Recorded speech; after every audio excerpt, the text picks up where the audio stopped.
TV time that.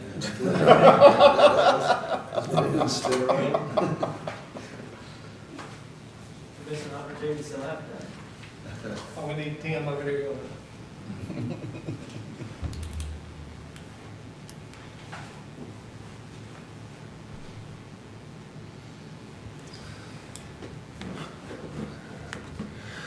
All right, we'll move back into open session.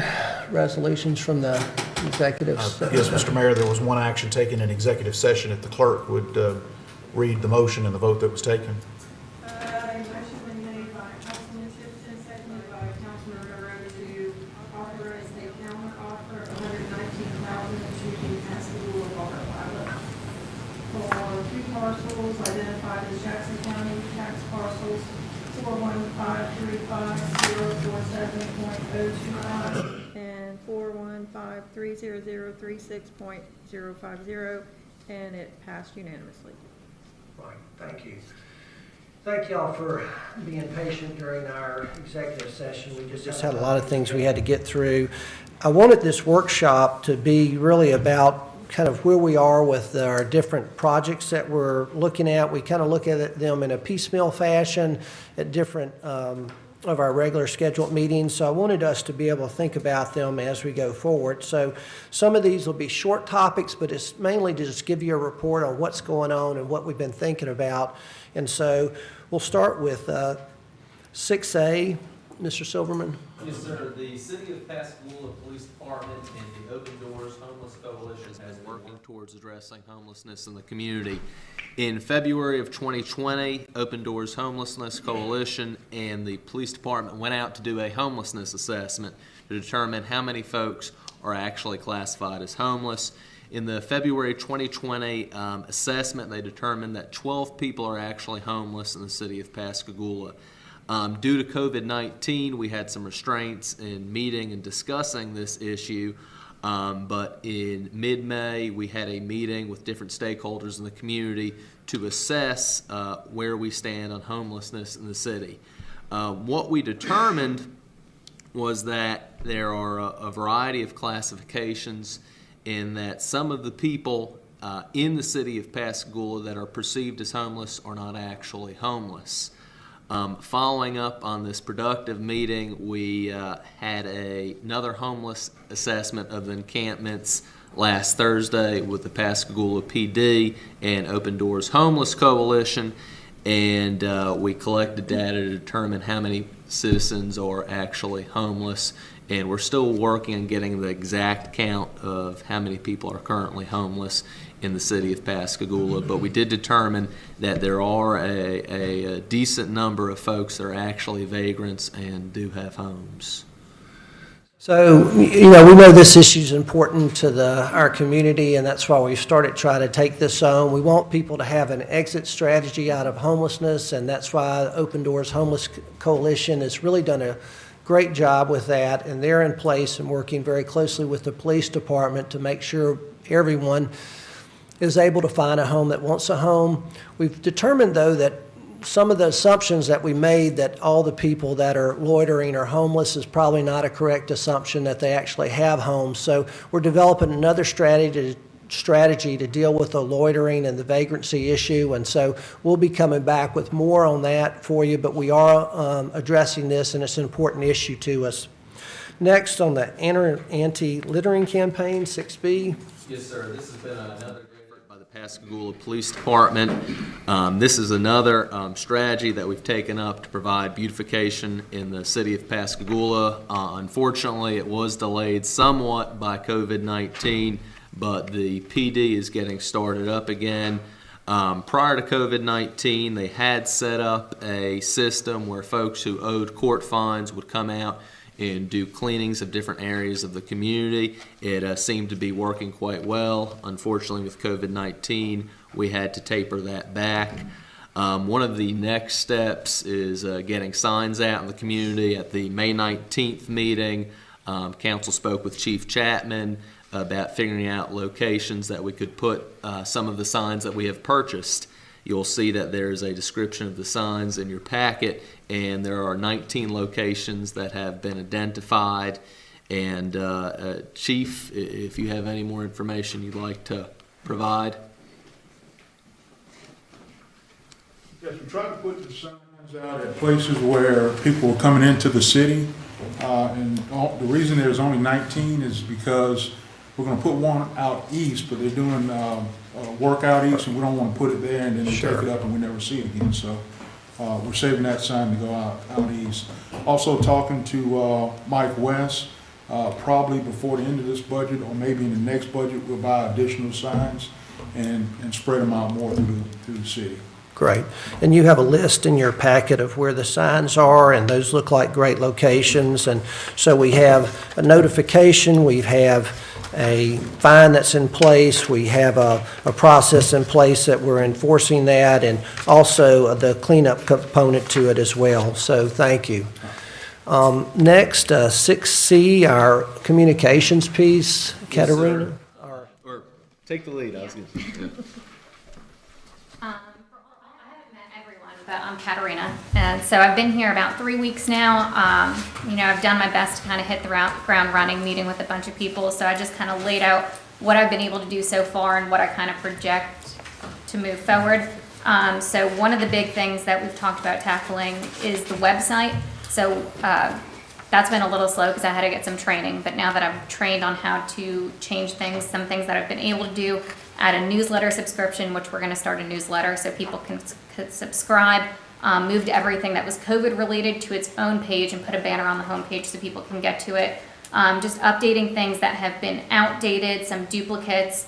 So I'm working on going through the entire website and checking with different departments to see what still is accurate, what is not accurate, and what needs to be added. And so one of the things that we talked about is litter campaign. I'm putting together a page specifically dedicated to that. So there's a lot going on with the website, but that's just going to take a little bit of time. Working on a newsletter. I've been compiling an email list. Right now we kind of sit at 75, but with more social media posts, and as it gets, the word gets out about it, I think we'll have more people subscribe to that.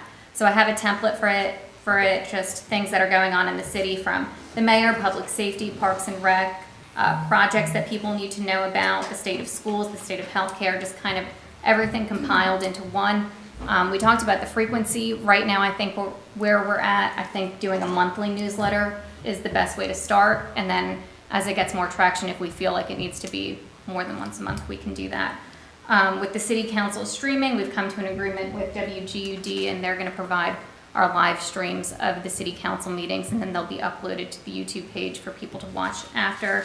And then when it comes to marketing and promoting Pascagoula, we've come up with a committee with a few different people, including people from Chevron and the Jackson County Chamber of Commerce, who are also equipped with people with a background in marketing. Chevron has a vested interest, and they have an entire video production team, and they're interested in promoting Pascagoula because they want their workers to work here and to live here as well.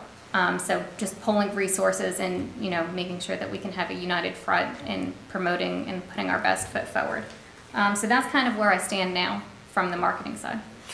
This idea of pushing out information rather than pulling it, somebody have to go in someplace, I think is so important. So if we can figure out how we can get these mass emails going and get enough emails so that people receive the updates, that they're better informed because they don't feel like they have to go to a website and look at it. So that's critical. And also this idea of if there's some way to develop a hard copy of something that we can actually give out to people when they come to town. This is Pascagoula, and maybe it's something that you get together with this group that you're networking with that, they talk about the historical side. They talk about, schools, the Parks and Rec. And so everybody has a page and safety. And so I think it's critical that we get our message out about, instead of people making a decision on their perception, here's actually the truth. Here's the facts.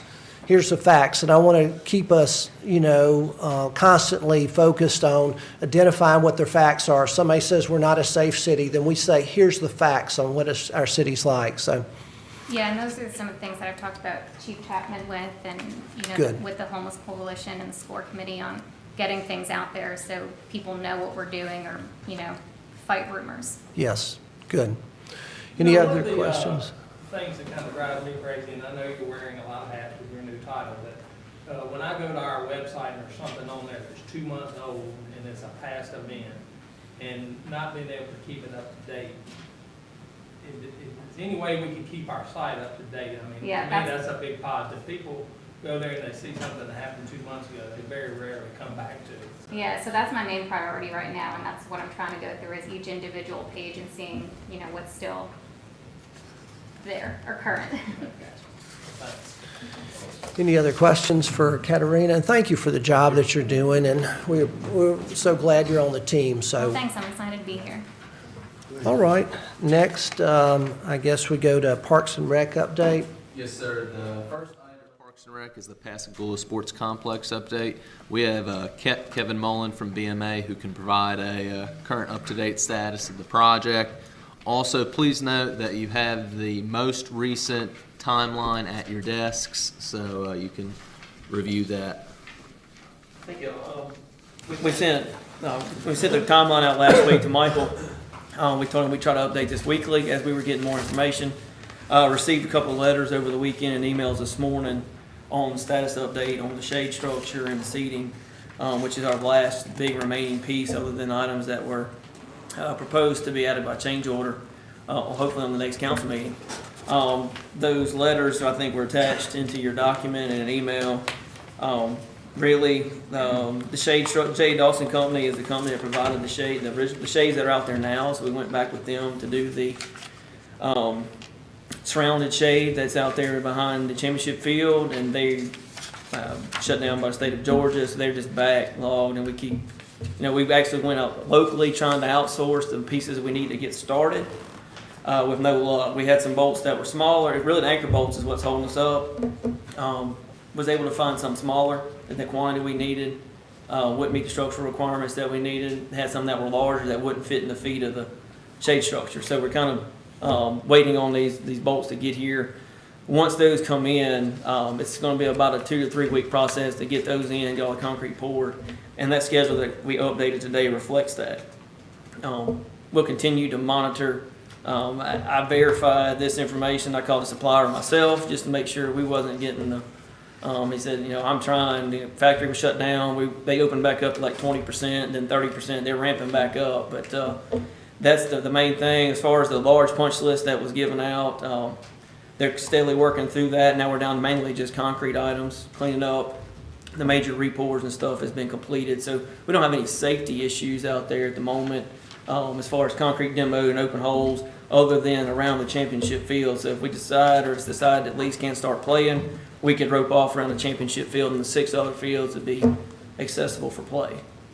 I'm trying to think on anything else update wise.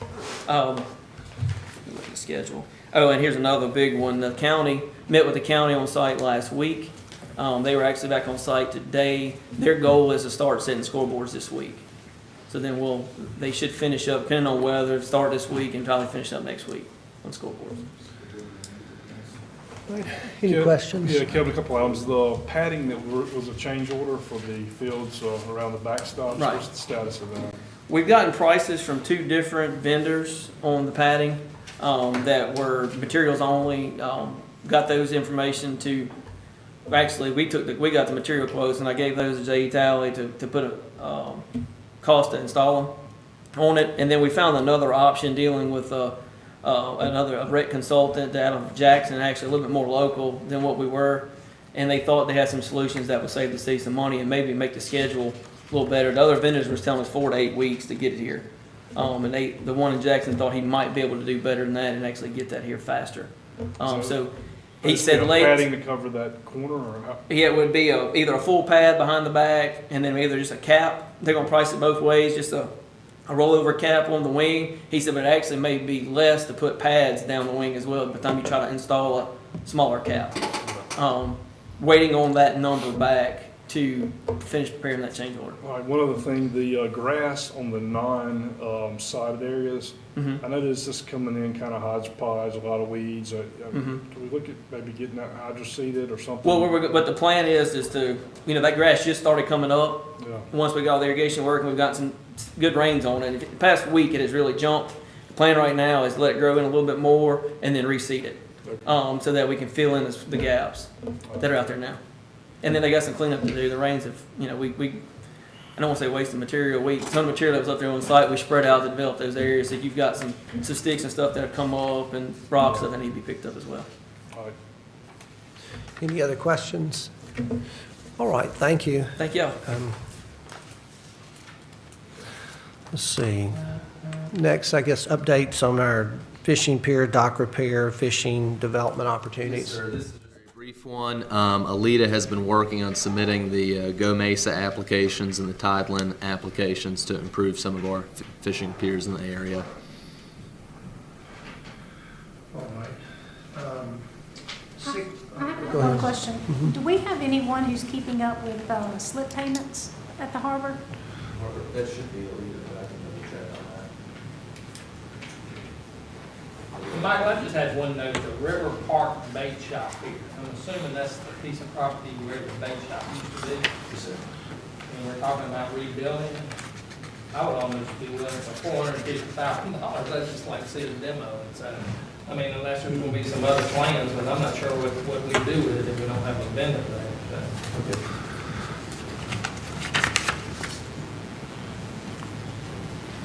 We got a lot of those on the Tidelands. We hope we land, some of them, particularly our Point Park Pier and the River Park piers underneath, that are in bad shape. All right, any other questions? Then 6E, grant opportunities. Yes, sir. We have a few different opportunities we can discuss. The first being the Gulf Coast Restoration Funds. Under the GCRF, there are two different methods of distribution. One comes from the Mississippi Development Authority, and the other comes from the Department of Environmental Quality.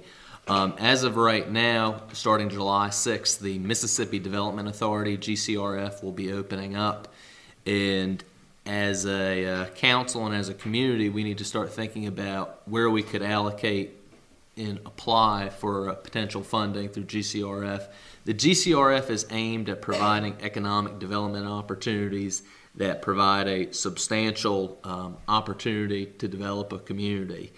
The past applications we submitted did not score well, but that's been the case for most communities that submitted an application. I think many communities and organizations struggled with what would be defined as a transformational project that could improve the area. So I think, starting now, it's good to start thinking about what ideas or projects would best meet the needs of the city so we could potentially score well when this is brought before the board and also brought before the legislature for scoring purposes.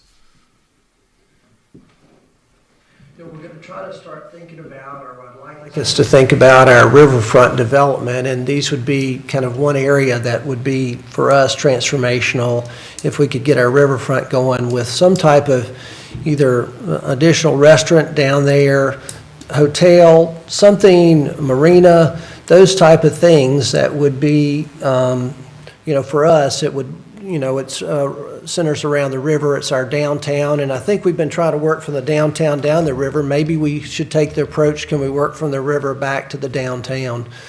And so, these would be the type of things that we could use to help us work on that.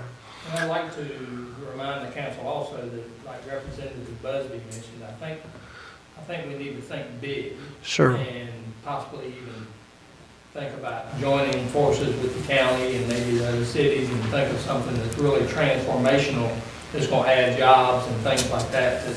So I think it's something that needs to be some time spent on, and I think we need to think big. Sure. And I think that's an element being offered by Councilman Tipton. A lot of the projects that did score well had collaboration from organizations, in particular, working with the Port Authority and working with different organizations that have some maritime influence. So just food for thought. Next, the Britney Mccord Memorial Park. Yes, sir. About a month ago, Lieutenant Patrick Brandel came and gave a presentation on this project aimed at offering recreational opportunities through a flag football field and basketball courts to at-risk youth.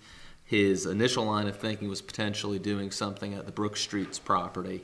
I know a question was asked, how could this potentially be funded?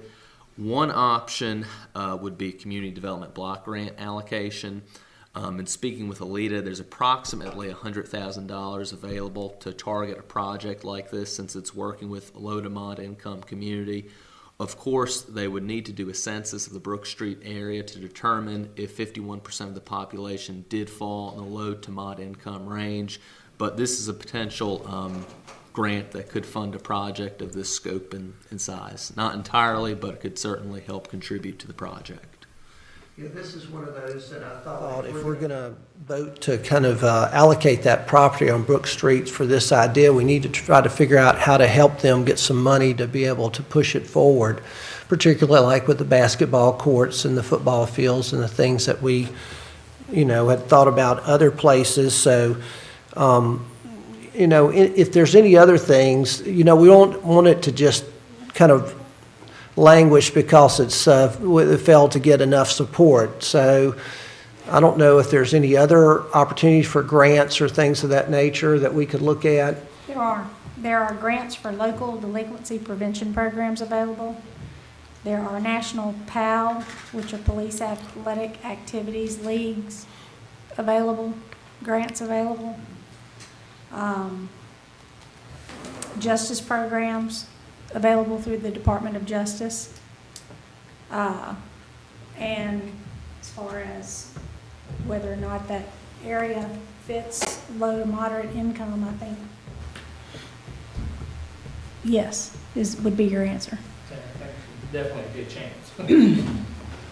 Well, just because of the two housing developments that are right there.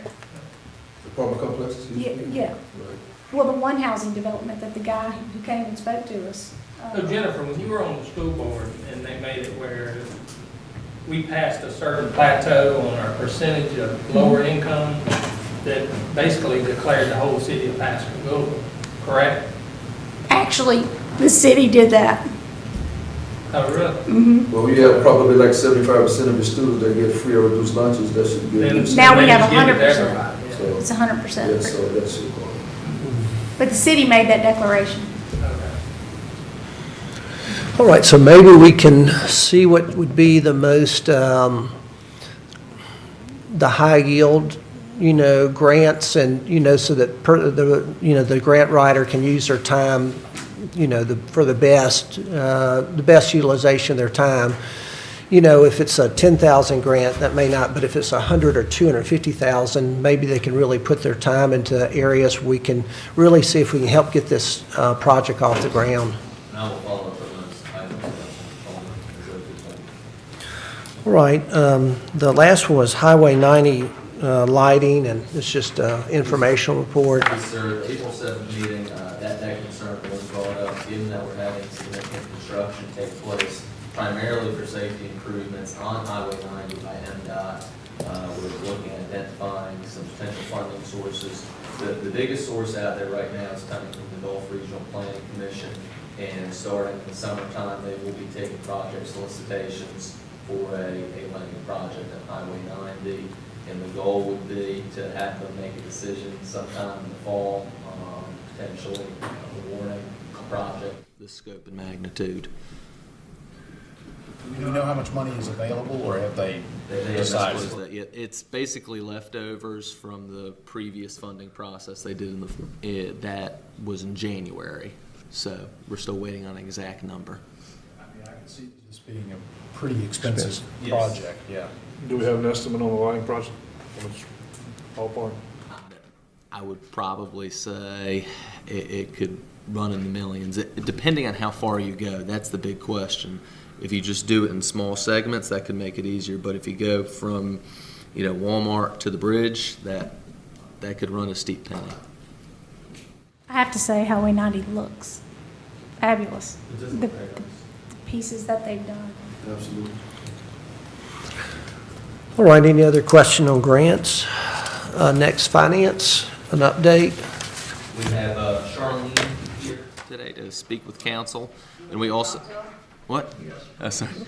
And we also have a resolution addressing the revenues and expenditures for April, which will need to be addressed as well.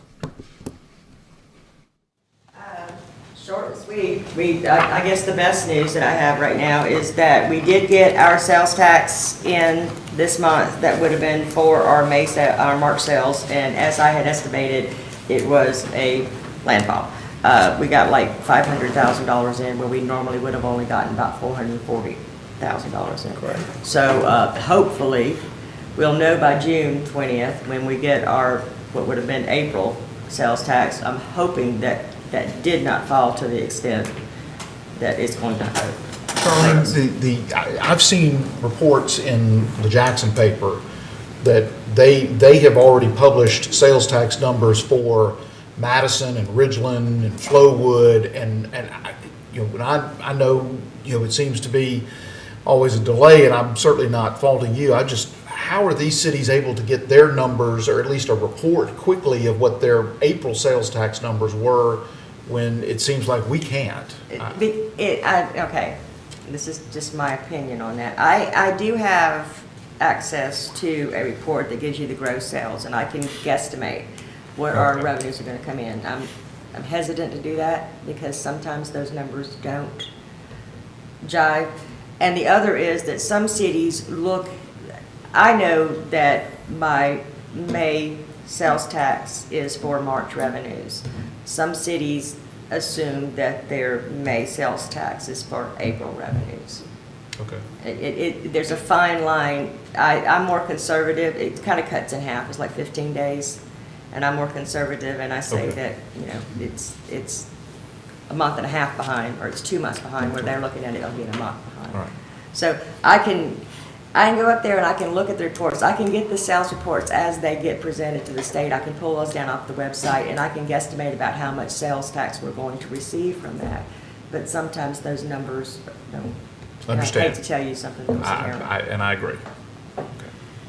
Other than, I know everyone's been concerned about the sales tax. I've been extremely concerned about the sales tax, but that's one of the things. It doesn't look like it's going to be as bad as we thought it was going to be, and as things start to slowly open back up again, I think that's going to be good. I'm still a little concerned about the recreation department. It looks like things are going to be okay. I was given some information that I did not know previous to last month, and that the state has continued to pay a portion of the after-school care, even though we haven't been open. The state continued to fund that, so that wasn't as big of a loss as I thought it was going to end up being. Charlene, do we have a lot of COVID-related extra expense? I mean, overtime or anything like that? Was that? The police department did have some overtime, but I believe, correct me if I'm wrong. That was covered by the. It's covered by the DOJ grant that we received. So we got that covered. We did have some cleaning expenditures, but I believe we're going to get reimbursed from FEMA. Yes, totally we had about $12,000 pertaining to protective equipment and things along those lines, but the only overtime came from the police department. Okay, well, great. Charlie, I had a question on revenues. Now, you mentioned a couple times charges for services being way down, like 93% now? What does that include as far as charges for services? Okay. I mean, are you talking about the utility department, you talking about daycare, you talking about? No, the charges for services, if you're looking in the general fund on the revenue statement, that is, they're just charges for services. But the reason why it's down as much as it looks like it's down is that included in that is the administrative reimbursement that we normally get from the utilities funds and the solid waste fund. Yeah, it's 1.6 million, and I haven't transferred it over yet because I generally come to you guys first to make sure. I mean, even though we have it budgeted, I just want to make sure you understand what I'm doing when I do that, and I'll probably end up doing that the next month or two. That's why it's down as far as it. And you probably mentioned this other one too, and the other financing sources, $1.7 million in revenues that we have zero. Is that the money from the rec bond fund? No, that was when we originally budgeted for a tax anticipation loan. Okay. And it's actually it's a wash, and we didn't use it. So. But included in that also is some of the cash that was allocated to the dormant funds that we have. that I'm eventually going to move over into the general fund. There's some things that we're still waiting on. There was some money in the dormant, that refinery that we used to have. Natural resource. Incinerators. Energy recovery facility?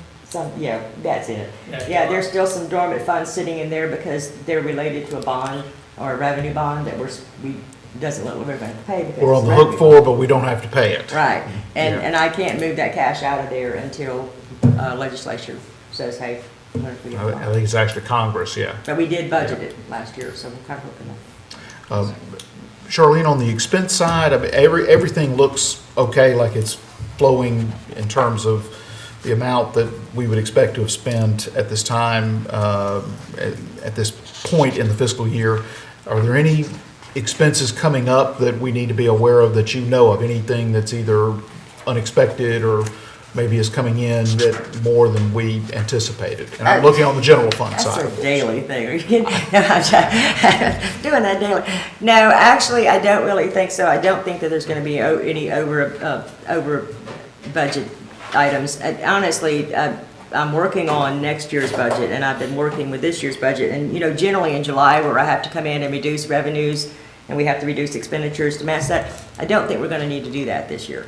I don't think we're going to have to lower any of the expenditures because they're all running right in line, and I don't see anything in the general fund that's overly unexpected. Okay. That's good news. Yeah, well, now, hey, look, don't that was a maybe and a big estimate, but in my opinion, I think we're going to be all right on it. Good. Any other questions for Charlene? You want me to go ahead and make a motion? Yes. I'll make a motion that we approve the April 30th, 2020 revenue and expenditure report. So motion, a second? Second. Second. All those in favor? Aye. Any opposed? No. All right, thank you. Well, I think that concludes our report to this evening. I know it ran long, but I appreciate you being here. It kind of gave us an overview of where we are on everything, and we needed this after our distraction with all the COVID pandemic to kind of get us back on track. So thank you all for coming out tonight, and I'll entertain a motion to adjourn to our June 2nd meeting. Make a motion we adjourn. Yeah, second? All those in favor? Aye.